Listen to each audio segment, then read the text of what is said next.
drills, but they do not have it here with one player they could, inside linebacker Patrick Queen. Queen's fifth-year option was declined by the Ravens this offseason, meaning his fourth season in 2023 is officially a contract year and could be his last in Baltimore. It's a blessing in disguise. It really, you see guys go both sides of it and get paid either way. And at the end of the day, I'm just focused on being the best teammate that I could be. No one has to be here right now, but after that, especially when something like that happens, what makes you lean in and work harder versus distancing yourself into the pack? Just trying to get better. Obviously, Roquan is here now, getting the offseason with us. So just trying to build that chemistry. On offense, contract drama-free, and there is no one happier than Lamar Jackson's #1 target, tight end Mark Andrews. There's a lot of uncertainty, in my mind. I never had a doubt. That's my guy. I'm just happy, man. I'm happy he's here. I'm happy he's here for good. And like I always say, man, that's my quarterback. This is Mark Andrews' first week of voluntary OTAs. He skipped last week, and he is here, of course, to learn the new offense under Todd Monken. He calls it featured, meaning it's more so to the player's talent and skill, not so much the position of the player or the scheme the offense wants to run. Reporting in Owings Mills, I'm Morgan Adsit for Sports Unlimited. Coming up on Fox 45 News at 6 o'clock tonight. Passport problems happen as the summer travel surge gets underway across the country and the globe. Why it's taking weeks longer than usual to get approved.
Leaders introducing a new way to fight low-level crime. The promises they're making to bring accountability back to Baltimore. The city already having its first homicide for the month of June, what experts are predicting based on recent crime trends heading into the summer. We're just a month away from legal marijuana in Maryland. A look at one dispensary preparing for thousands of new customers. Live from WBFF in Baltimore, this is Fox 45 News at 6. And good evening, everybody. I'm Mary Bubala. Tonight, we are continuing to follow the breaking news. Major power outages in Anne Arundel County, mostly centered around Annapolis, now down to about 40,000 people without power. It was once over 72,000, according to BGE. We have seen intersections where traffic lights are out, some with police helping move things along during rush hour, others with drivers treating them as always stops. In a statement, BGE says it identified the location location of the problem as a substation just south of Navy Marine Corps Memorial Stadium. It expects to have all power restored sometime tonight. In Baltimore, there is a new tool to fight crime called the citation docket, and leaders say this will address quality of life crimes without driving up incarceration. Fox 45 News was first to tell you about plans to introduce the citation docket, and today, City State's Attorney Ivan Bates said the foundation has been laid for it to take effect. Our Maxine Stryker has the latest details on the docket that's promising to improve quality of life in the city. Bates says this is all about accountability, something he says residents have been calling for now in Baltimore for some time, and now he's doing it. You must be accountable. Baltimore City State's Attorney Ivan Bates is promising his new plan will bring accountability back to Baltimore City. From the time period I was out campaigning to now talking to all the great citizens of our city, the question they ask us and ask me is, when are we going to do something about the quality of life crimes? Well, we're doing it now. Announcing a new citation docket for low-level offenses, Bates says is a hands-on approach that will improve the quality of life of city residents and ensure consequences for those breaking the law.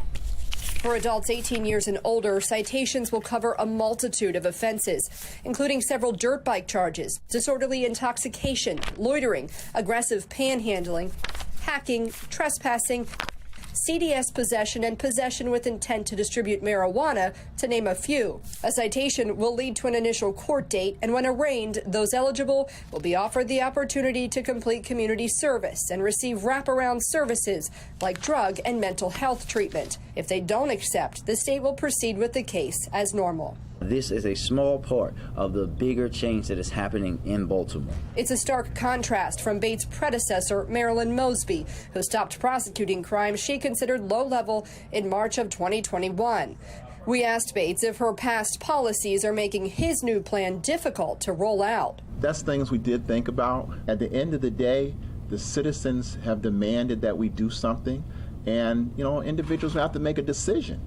I'm not here, and we're not here, and not in this position to coddle individuals, but we're trying to get them help.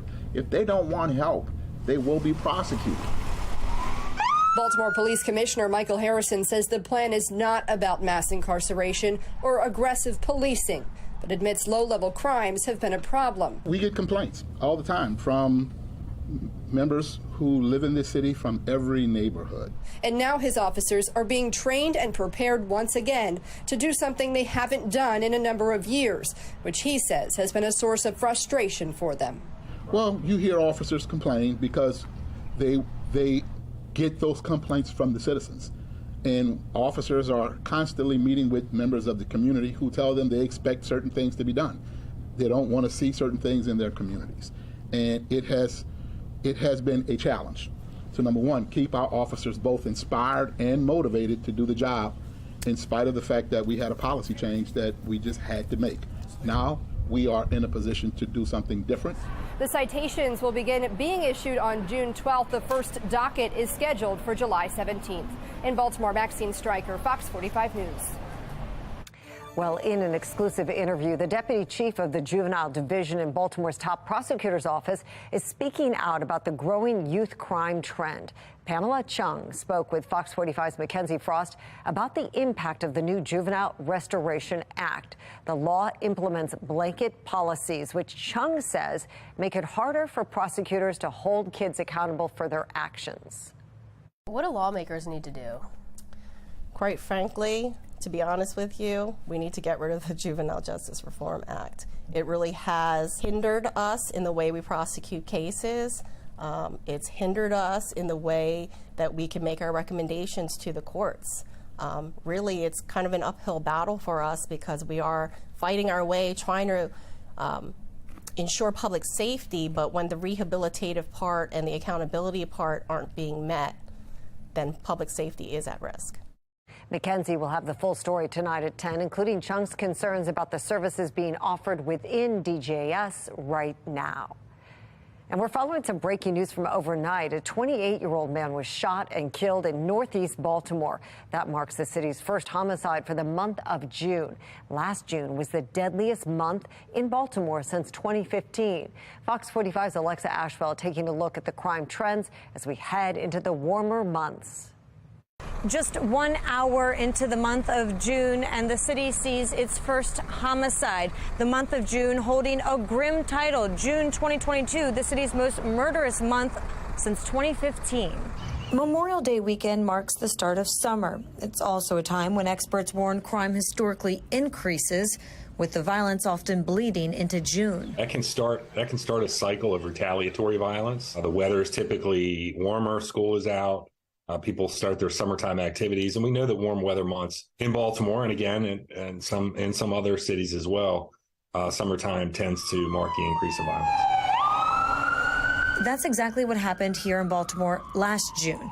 Just 7 days into the month, Baltimore saw 13 homicides. That number more than doubled a week later. And by the end of June, the city had reached a record high 41 homicides. It was the city's most murderous month since 2015. It's not getting any better, it's getting worse. And while overall homicides and shootings are down right now compared to this time last year, this past May finished with about the same number of killings as it did back in 2022. Leaving room for concern. Former BPD Deputy Commissioner Jason Johnson says police staffing, addressing the city's juvenile crime crisis, and holding offenders accountable will be key in avoiding a repeat of last June. On the negative side of the ledger, the BPD is that much less well-staffed. I mean, they've continued to see attrition over the last year. It tends to have a negative impact on crime fighting. The only thing I can see on the positive side of the ledger, really, in the crime fighting picture, is that there's a new state's attorney now.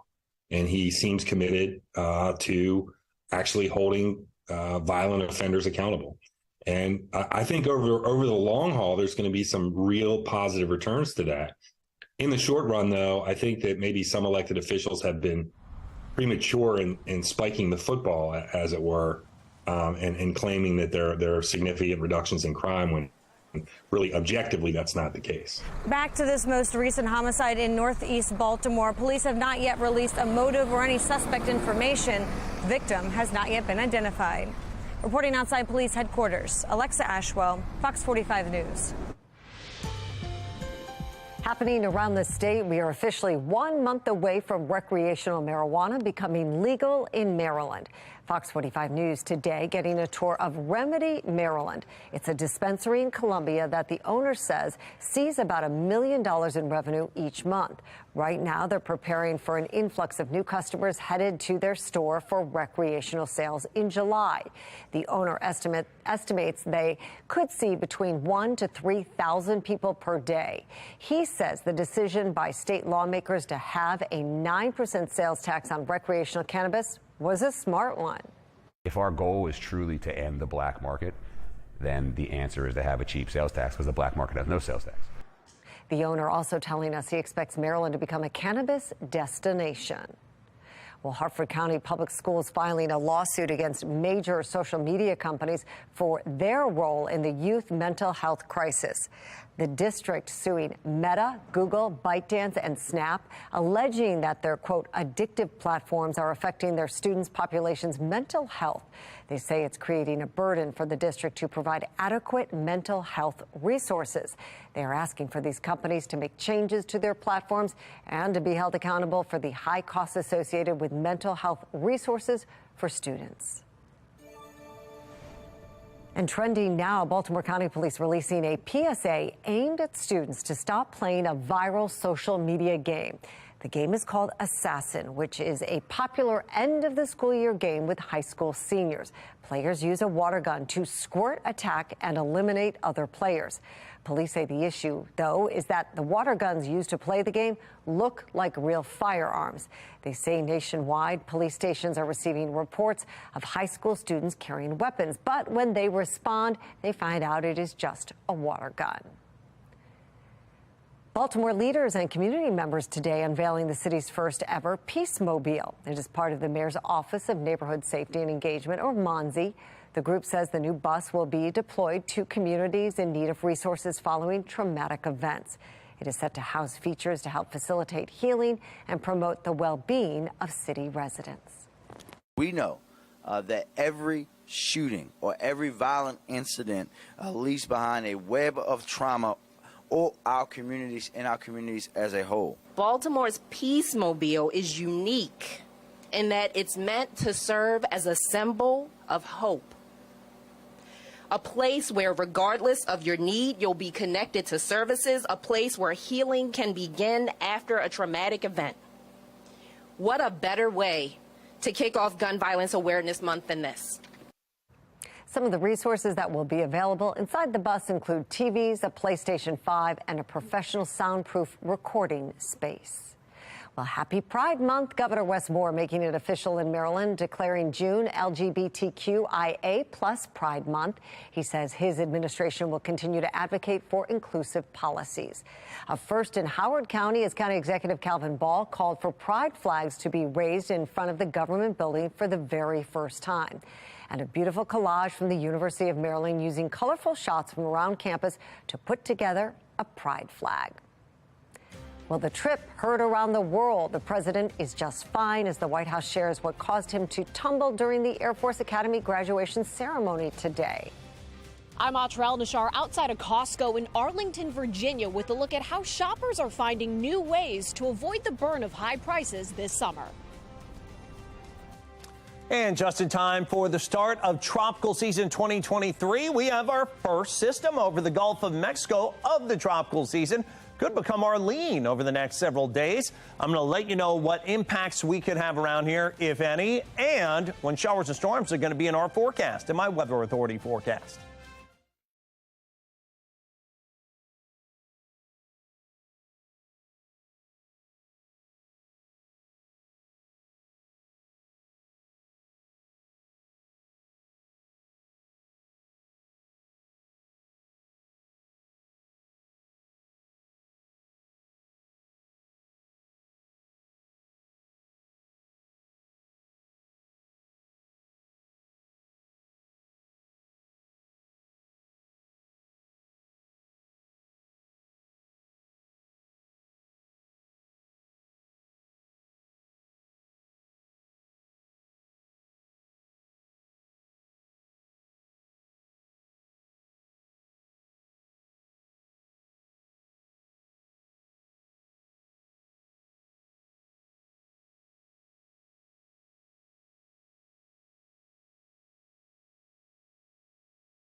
Making headlines tonight, President Joe Biden tripping and falling on stage at today's U.S. Air Force Academy commencement.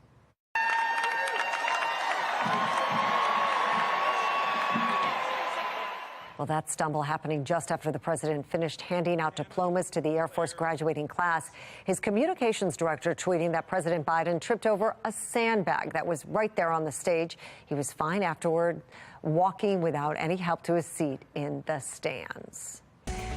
Well, if you find yourself changing your spending habits to keep up with inflation, you are not alone. A recent Federal Reserve study found nearly 2/3 of adults have done the very same thing. National correspondent Atra El-Nashar joins us with a look at how people are now cutting back. Atra, good to see you. Hey, good evening. Inflation's really been a big issue for American households since the end of COVID lockdowns. And while the overall inflation rate is steadily declining, the price of even some of basics, some essentials, gas, food, you name it, are still just too high for a lot of people's budgets to handle. So today we stopped by a Costco in Arlington to see how shoppers are starting to prepare their summer budgeting. During this time of high inflation, any deal is a good deal. Today we had some major things that was like $3 and $4 off. When it comes to keeping up, cutting back helps too. It's hard not to notice prices going up. I think everybody's cutting back a little bit. Retailers across the country are taking notice, many lowering expectations for sales. Macy's joined the list on Thursday. CEO Jeff Gannett says U.S. consumers are pulling back more than expected. We got lunch for 3 people for $6. And we were just like literally talking about how that's like amazing because you can hardly get a snack for $6 nowadays. Costco executives say they're seeing customers switch from beef to less expensive meat like pork or chicken. I can say that I started back not eating red meat again because it's so expensive. Yeah. Seriously. What do you buy instead? Chicken.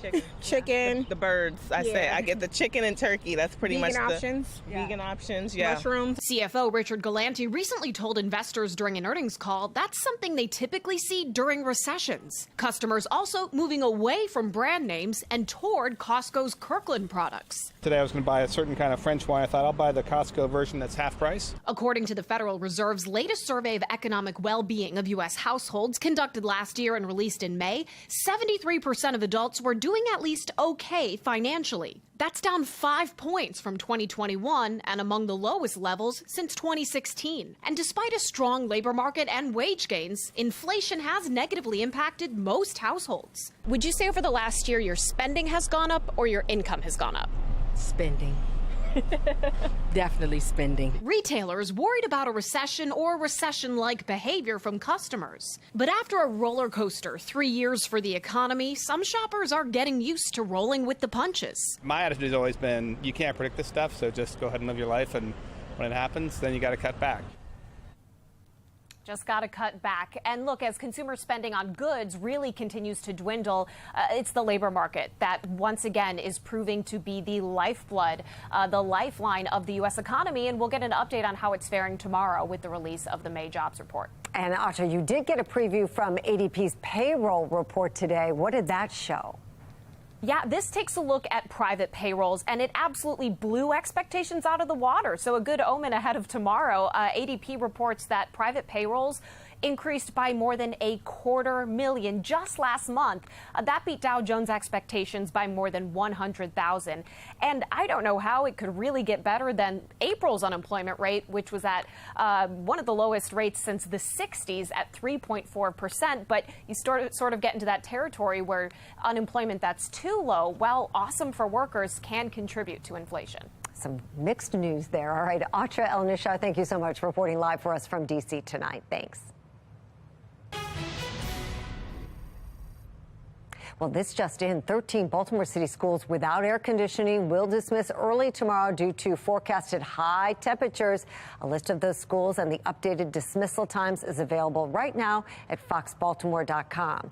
Chief Meteorologist Jonathan Myers here. Jonathan, what do we have in store for us tomorrow? Some heat. Oh, yeah. Code orange air quality alert, too, in effect for tomorrow. You may notice a little bit of light haze there, Mary, on our Toyota Ishida Harbor Skycam, and that is because of some wildfires over New Jersey as well as way up in Canada. And these easterly winds have been kind of dragging this over the Atlantic and over the Delaware Bay and back toward us. So that's also not helping out with the air quality. So Code orange air quality alert means those folks with sensitive respiratory systems, pre-existing respiratory issues, the elderly, the very young, should spend some extra time inside. Right now it's 84, some hazy sun, humidity 33%. Dew points in the low 50s means it's not an uncomfortably warm day. It is warm, but the humidity level is definitely tolerable.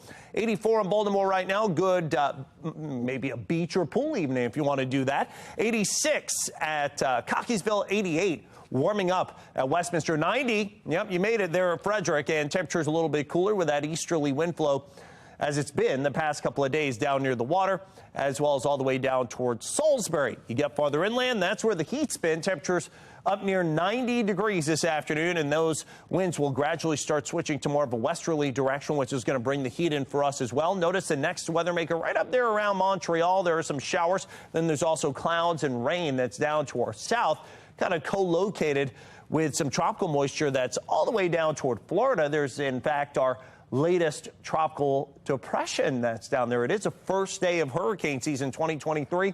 And, of course, we're talking about a tropical depression. How about that? It will not impact us, but we are in a slot of dry air, warmer air, temperatures 80s today, near 90 tomorrow. Notice that cold front to our north. That's going to make some inroads, and it looks like even potentially later tomorrow. Now, you track it here on the future cam. Wait a minute. You see here dry overnight into early tomorrow morning. Temperatures 50s and 60s quickly pop through the 80s by about lunchtime. But as that cold front arrives tomorrow afternoon, there's that very outside chance of a shower storm and maybe some spotty storms for evening plans on our Friday evening. Then that passes out of here and into Saturday, a cooler day with the highs in the mid to upper 70s near 80 and a spot shower storm there as well. 58 clear tonight. Tomorrow we're at 92, a hot day once again. I'm going to let you know how long these 90s hang around and if they rear their heads again coming up in the exclusive 10-day forecast. Weather Window, presented by the National Weather Desk. Here are multiple sky optics in one photo. The clearest is the fairly common 22-degree sun halo, but below that is an infralateral arc. It's created by high cirrus clouds, which are made of ice crystals that refract sunlight like a prism. And it was a beautiful early sunrise over the Neches River near Beaumont in South Texas. You can even see some of the morning ships go by. For more content like this, follow the National Weather Desk on Instagram.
The exclusive 10-day forecast, including highs at 92, outside chance of a late day shower or thunderstorm coming for our Friday. A better chance, I think, during the evening and the overnight hours. Some spotty storms with a cooler day, but still near average on Saturday. 81, dry, beautiful Sunday, 80s and 70s, 82.